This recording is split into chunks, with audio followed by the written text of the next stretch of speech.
Être maman, c'est donner, donner et encore donner son temps, son énergie, son amour. C'est s'occuper des autres du matin au soir.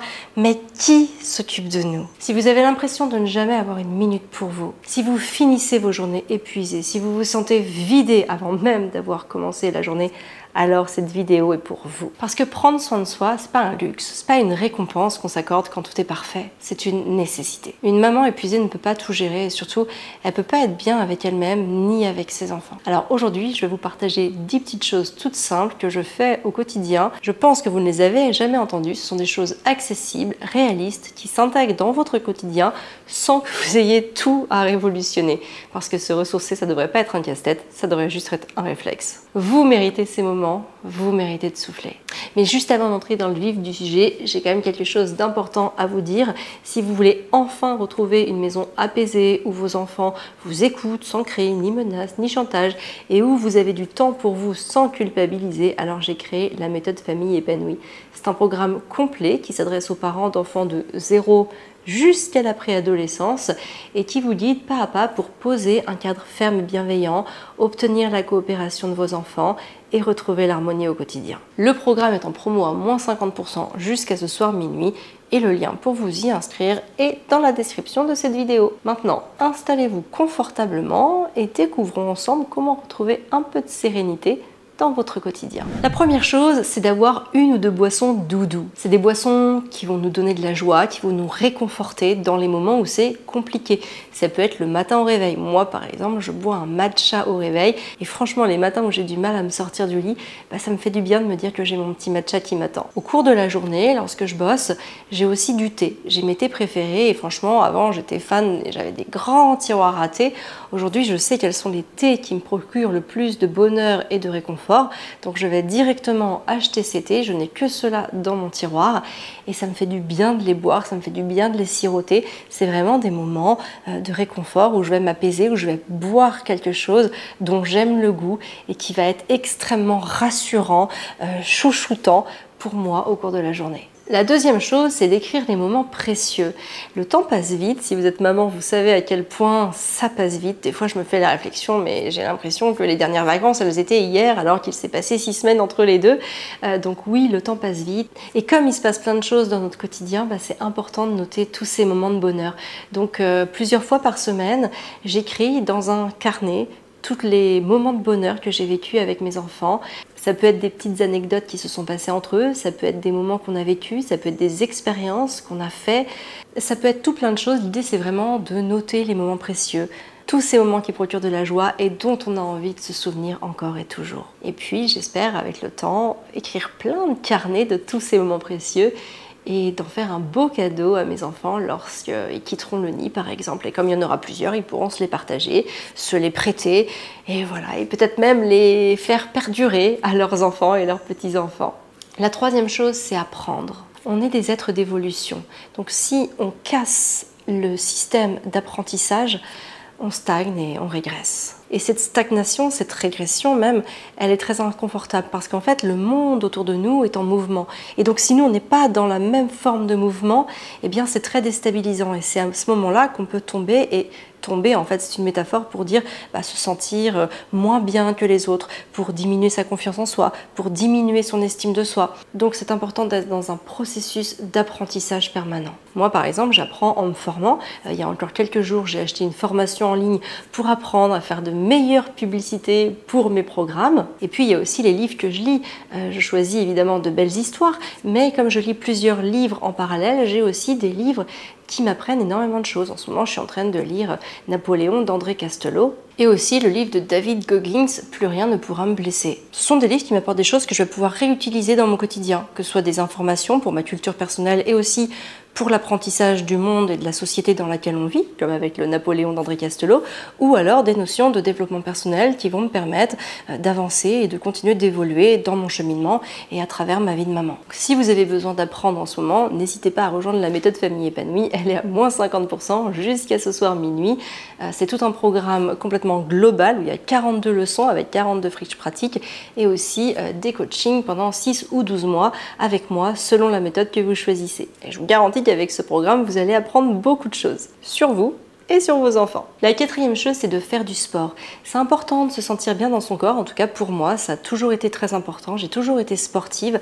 Bouger, ça me permet d'évacuer, ça me permet de faire circuler les énergies, d'enlever le trop-plein d'énergie, le trop-plein parfois de nourriture. En tout cas, vraiment avoir cette sensation de se muscler, de se réapproprier son corps ou tout simplement de s'approprier son corps. Donc moi, je fais du yoga et du body pump. Vous pouvez faire ce que vous voulez. L'idée, c'est d'avoir ce moment où vous allez pouvoir vous faire du bien physiquement, parce que le corps et l'esprit sont liés, donc c'est important pour être bien dans sa tête de se sentir bien aussi dans son corps. Et je précise vraiment que la finalité n'est pas du tout une certaine forme physique, c'est avant tout pour se sentir bien et aussi pour mettre toutes les chances de son côté, pour vieillir dans les meilleures conditions possibles. La cinquième chose, c'est de faire une activité qu'on aime. C'est important d'avoir un passe-temps, un hobby qui va nous permettre de nous évader, qui va nous permettre de sortir de notre quotidien, de nous extraire de nos problématiques, de retrouver le calme, le vide, de se retrouver aussi parfois face à soi.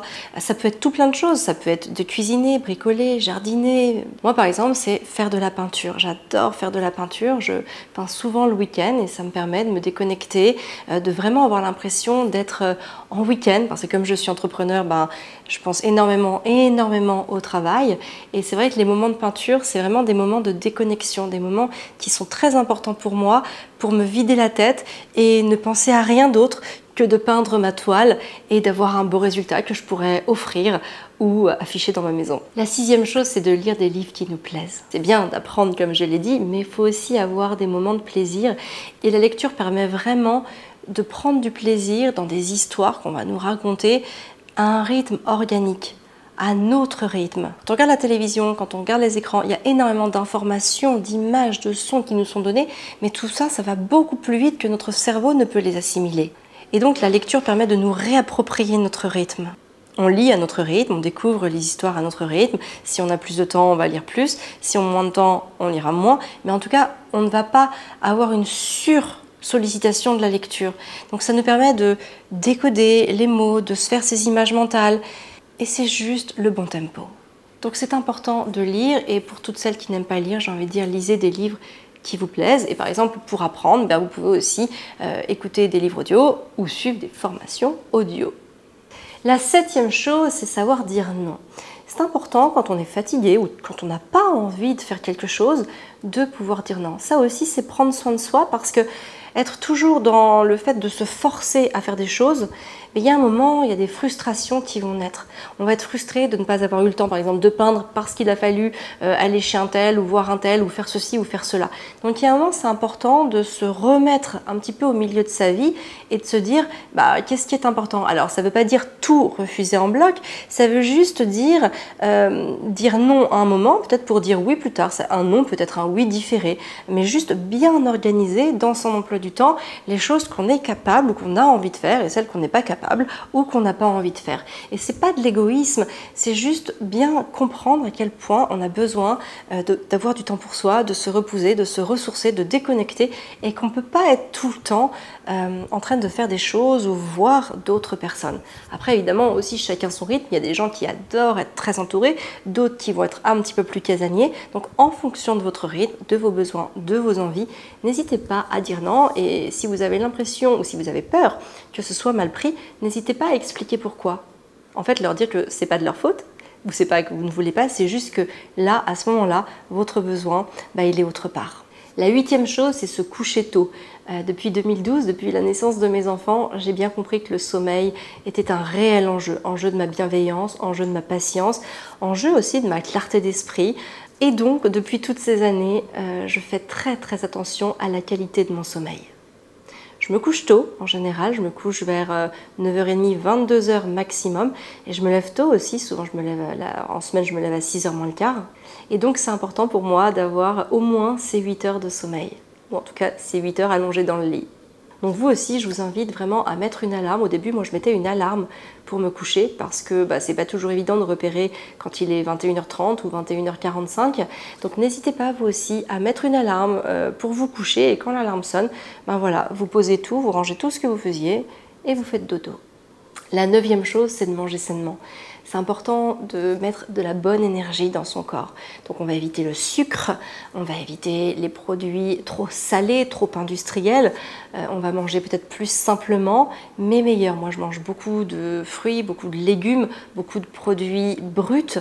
Je les cuisine souvent moi-même. Ma cuisine est archi simple, hein, il n'y a absolument pas de complexité, mais moi je trouve ça savoureux et surtout ça me permet d'avoir la bonne énergie, d'éviter, vous savez, d'être trop rassasié d'un coup, d'éviter d'avoir ces coups de pompe parce qu'on a mangé trop sucré, d'avoir trop soif, d'avoir mal à la bouche parce qu'on a mangé trop salé. Tout ça c'est inconfortable et ça vient aussi jouer sur mon niveau d'énergie. Et comme mon niveau d'énergie n'est pas bon, je suis une moins bonne maman, je suis une moins bonne personne parce que je suis plus irritable, je suis plus impatiente, je suis plus frustrée aussi, peut-être même aussi en colère contre moi de ne pas m'être donné ce que j'avais besoin de me donner. Donc tout ça, ça n'envoie pas les signaux positifs à mon corps. Donc manger sainement, c'est vraiment très important. Donc comme vous avez envie de craquer sur un Kinder Bueno, essayez plutôt d'acheter une variété de pommes savoureuses que vous aimez, croquantes, juteuses, acidulées, et faites-vous plaisir en mangeant une bonne pomme, aussi en mangeant une poignée d'amandes, pourquoi pas en mangeant une ou deux dattes. Il y a énormément d'encas qui sont bons et sains. Ça peut aussi être un petit bol de fromage blanc avec une cuillère de purée d'amandes ou de purée de cacahuètes ou de purée de ce que vous voulez. Mais voilà, quelque chose qui va vous remonter, qui va vous, encore une fois, vous réconforter, mais aussi qui va faire du bien à votre corps et qui ne va pas vous donner des pics qu'il va falloir ensuite gérer. Et enfin, la 10e chose, c'est de rire. C'est très important de rire, d'avoir des vrais éclats de rire, des vrais éclats de rire francs. Moi, je trouve qu'on rit pas assez et j'en ai fait un réel projet. C'est-à-dire que je regarde des contenus qui vont me faire rire, qui vont me permettre vraiment d'éclater de rire. Parce que c'est vraiment quelque chose d'important au quotidien pour cultiver la joie et l'enthousiasme et la passion et tout ce qu'on veut, de rigoler, d'avoir ce rire facile. Pour vous donner des petites idées, moi sur Instagram, j'aime beaucoup suivre Jérôme Niel et Marine Leonardi, donc deux registres absolument complètement différents, mais qui me font vraiment rire. Jérôme Niel, des fois, ce qu'il fait, ce qu'il raconte, ce qu'il met en scène, mais c'est à mourir de rire. Souvent, on le regarde d'ailleurs avec les enfants et on est mort de rire. On s'est des fois regardé plusieurs fois d'affilée le même petit sketch parce que c'était juste trop drôle. Mais là, on n'y est pas. Pas une tarte aux pommes, là. Oui, oui, justement, là, c'est une tarte à la merde. Vous vendez une tarte à la merde, donc là... J'hésite pas aussi à me moquer de moi-même et à en faire rire toute la famille. C'est très courant avec les enfants qu'on soit à table et que je me mette à me moquer de moi-même ou de mon conjoint ou de nos enfants. En fait, on a pris cette habitude de rire de nous et ça, je trouve que c'est important parce que ça permet de remettre l'église au niveau du village et de pas non plus s'envoler dans des stratosphères au niveau égotique. Donc voilà, je pense que c'est important de rire de soi et quand on rit de soi et qu'on est dans une approche bienveillante, on sait que les autres ne vont pas se moquer, on sait qu'il n'y aura pas de méchanceté, qu'il n'y aura pas de cruauté, qu'il n'y aura pas de mauvaise intention derrière ça. Et au contraire, je trouve que c'est aussi renforcer les liens qui nous unissent. Donc vraiment, rigoler, c'est hyper important au quotidien. Voilà, j'espère que ce petit listing vous aura plu. C'est vraiment des choses que je fais chaque jour au quotidien, ou presque, selon les items que je vous ai donnés. Mais c'est important de prendre soin de soi. C'est pas anecdotique, il faut souvent en faire un vrai projet parce que prise dans le tourbillon du quotidien, on pourrait oublier de prendre soin de soi.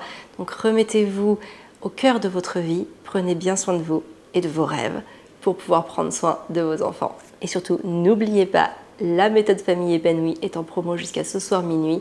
Pour découvrir tout ça, ça se passe juste dans le lien dans la description de cette vidéo. Je vous embrasse.